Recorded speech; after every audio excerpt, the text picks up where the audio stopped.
Thank you. We've been on, this tour is like a celebration. This actual show is the end of a tour for us. We've been on the road since back in February. And that's a long time. I don't know when you're watching this thing, if you're watching it on TV, but that's like most of the year ago. Anyway, so we've been on the road for a while, and we didn't get much time off, but a couple of times we got to stay in a few places for a while. And one of the times I remember I was watching TV because they had the cable at the hotel, and we don't have it where I live. So I was looking at TV just to see what was on. And I was watching C-SPAN to see what the Congress looked like. Because, you know, remember you could see that thing on TV now. So I was watching the Congress, and it was that time they were debating the war on drugs. And I found that interesting because I wanted to know how it was going to affect me personally. You know, I mean, not sort of in that way, because I've been good for a long time, but I just wanted to know. And I figured the main difference in my life would be that there'd be like more narcs at the shows than ever before, you know? And I figured that'd be a great thing, because it's something I've been waiting to tell them for all these years, and just didn't have a chance to get so many in one place at one time.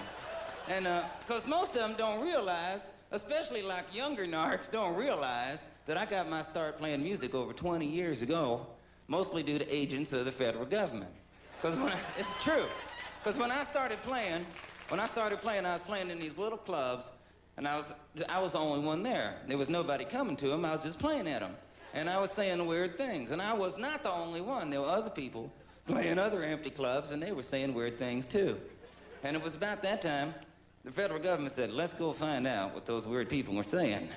And so they dressed some people up and disguised them as normal and sent them down to the club.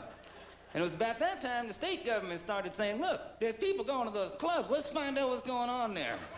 So they disguised some people and sent them down. And by the time we were done with the federal and the state and the local and the county and the city and all that, we was packing these little clubs from coast to coast. And pretty soon, this is true. Pretty soon, tour buses was coming down filled with people saying, my God, there must be something going on over there. Let's go see what it is. And TV executives and record company presidents started coming down, signing up everything they played. And I got swept up along with the rest of them. And I'm still here 20 years later, and I want to say thank you to those guys who had to come down years ago.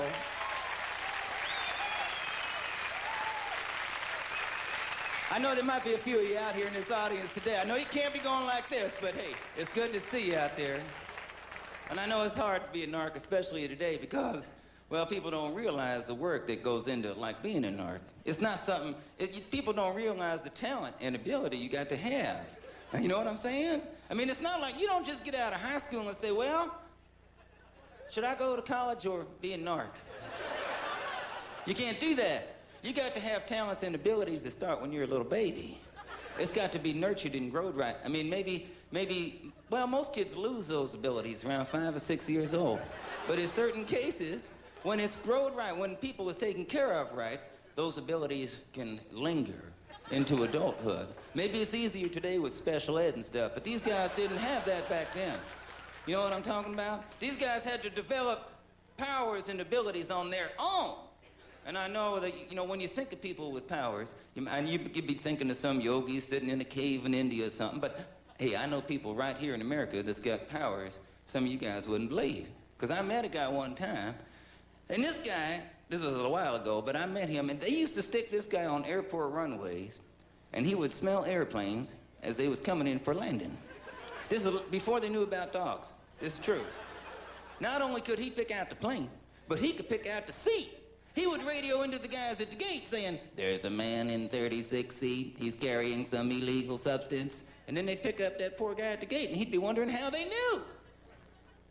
I know, I could feel you sitting out there saying, boy, that is the stupidest thing that guy's ever said. What does he know what he's talking? I know what I'm talking about. Because one time, I was sitting on an airplane in seat 36C. I was coming into America from a foreign land, and I had what we used to call illegal substance on my person. I didn't mean to have it. It was just so cheap over there, I couldn't help it. No.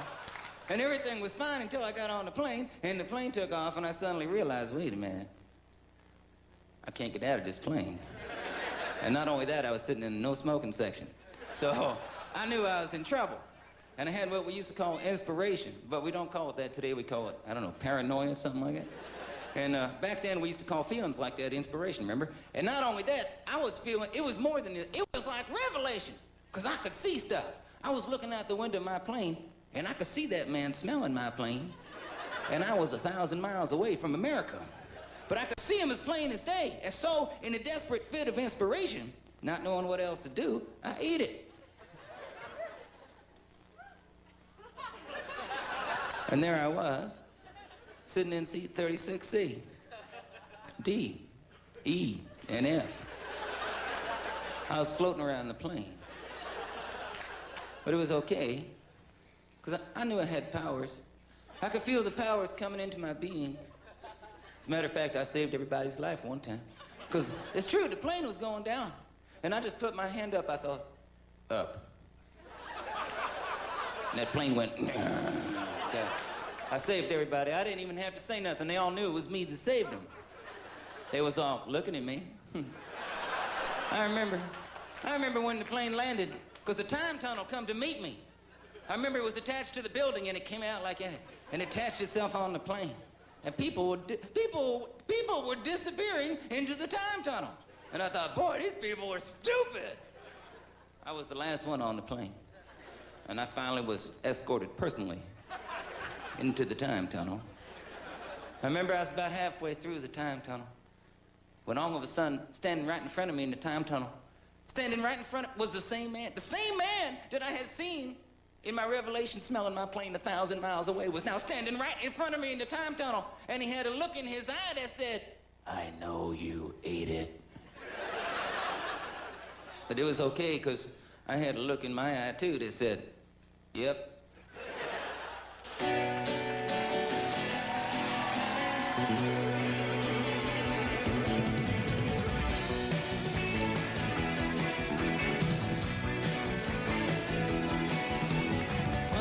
From London, from over the pole, flying in a big airliner, chicken flying everywhere around the plane.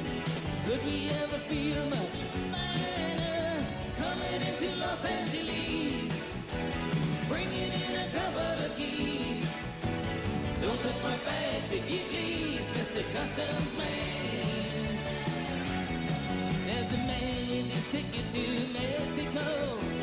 No, I couldn't look much stranger.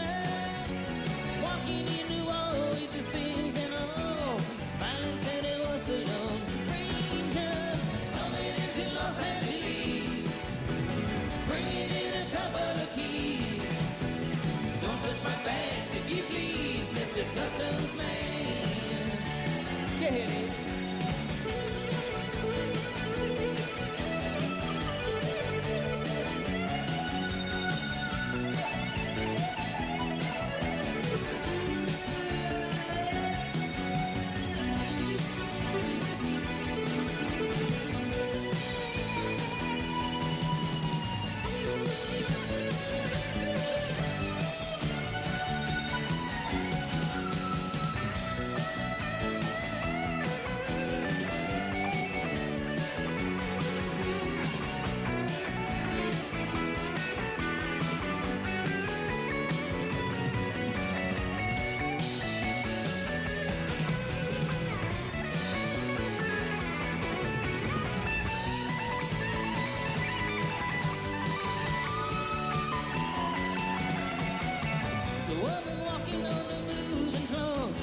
Tripping on the escalator, there's a man in the lane and she's blowing his mind, thinking that it's already made her. Coming into Los Angeles, bringing in a couple of keys. Don't touch my bags if you please, Mr. Customs Man. Coming in from London, from over the pole, flying in a big airliner. Chicken flying everywhere